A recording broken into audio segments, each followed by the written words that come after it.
Assalamualaikum warahmatullahi wabarakatuh. Baik, perkenalkan nama saya Mareta Haryani. Di sini saya akan menjelaskan tentang ringkasan materi pertemuan 1 hingga 7 tentang sistem informasi laboratorium. Di sini saya akan membahas tentang materi pertama, yaitu sistem informasi kesehatan. Pengertian laboratorium kesehatan merupakan sarana kesehatan yang melaksanakan pengukuran, penetapan, dan pengujian terhadap bahan yang berasal dari manusia ataupun bukan berasal dari manusia untuk penentuan jenis penyakit, penyebab penyakit, dan lain-lainnya. Dua tujuan dari sistem informasi kesehatan: menyediakan informasi yang dipergunakan untuk perencanaan, pengendalian, pengevaluasian, dan perbaikan berkelanjutan. Menyediakan informasi untuk pengambilan keputusan, dan menyediakan informasi yang akan digunakan dalam perhitungan harga pokok, rektum, dan lain-lainnya.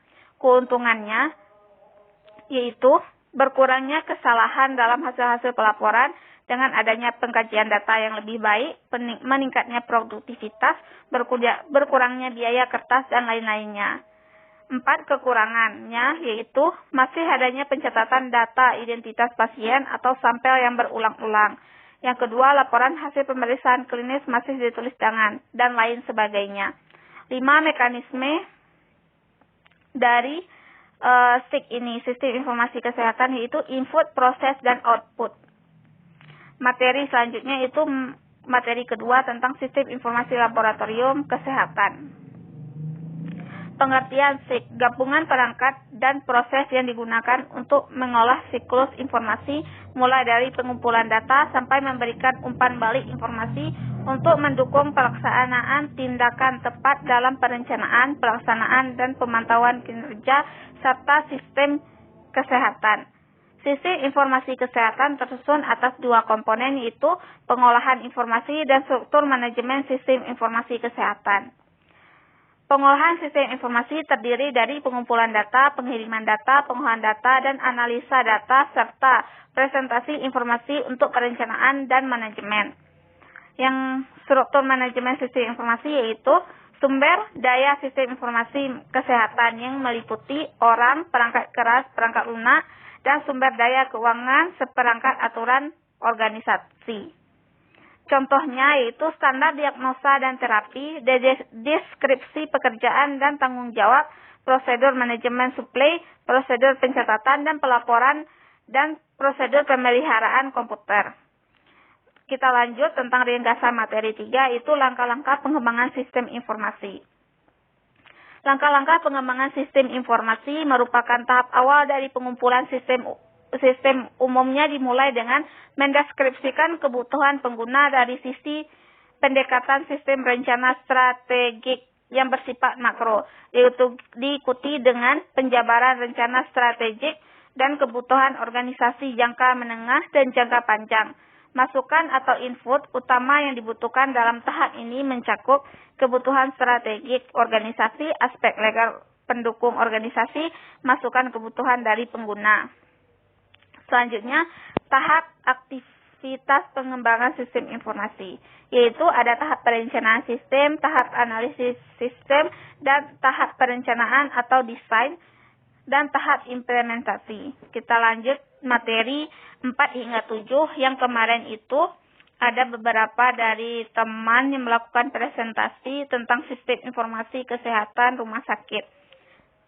Saya akan tarik kesimpulan dari beberapa diskusi tersebut, yaitu konsep organisasi pada sistem informasi manajemen, pendekatan sistem pemecahan masalah dan pengambilan keputusan, pengembangan sistem informasi kesehatan di rumah sakit.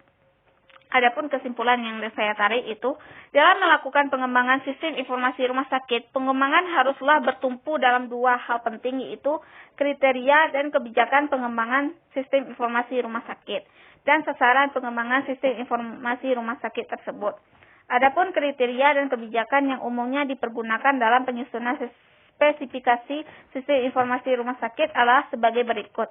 1. Sistem informasi rumah sakit harus dapat berperan sebagai subsistem dan sistem kesehatan nasional dalam memberikan informasi yang relevan, akurat, dan tepat waktu. Yang kedua, sistem informasi rumah sakit harus mampu mengaitkan dan mengintegrasikan seluruh arus informasi dalam jajaran rumah sakit dalam suatu sistem yang terpadu. Yang ketiga, sistem informasi rumah sakit dapat menunjang proses pengembangan sistem dalam proses perencanaan maupun pengambilan keputusan operasional pada berbagai tingkatan. Yang keempat, sistem informasi rumah sakit yang dikembangkan harus dapat meningkatkan daya guna dan hasil guna terhadap usaha-usaha pengembangan sistem informasi rumah sakit yang telah ada maupun yang sedang dikembangkan. Yang kelima, sistem informasi rumah sakit yang dikembangkan harus mempunyai kemampuan beradaptasi terhadap perubahan dan perkembangan di masa datang. Yang keenam, usaha pengembangan sistem informasi yang menyeluruh dan terpadu dengan biaya investasi yang tidak sedikit harus diimbangi pula dengan hasil dan manfaat yang berarti dalam waktu yang relatif singkat. Sistem informasi yang rumah sakit yang dikembangkan harus mampu mengatasi kerugian sedini mungkin. Itulah hasil dari rangkuman pertemuan 1 hingga ke-7. Lebih dan kurang saya mohon maaf. Saya tutup dengan wassalamualaikum warahmatullahi wabarakatuh.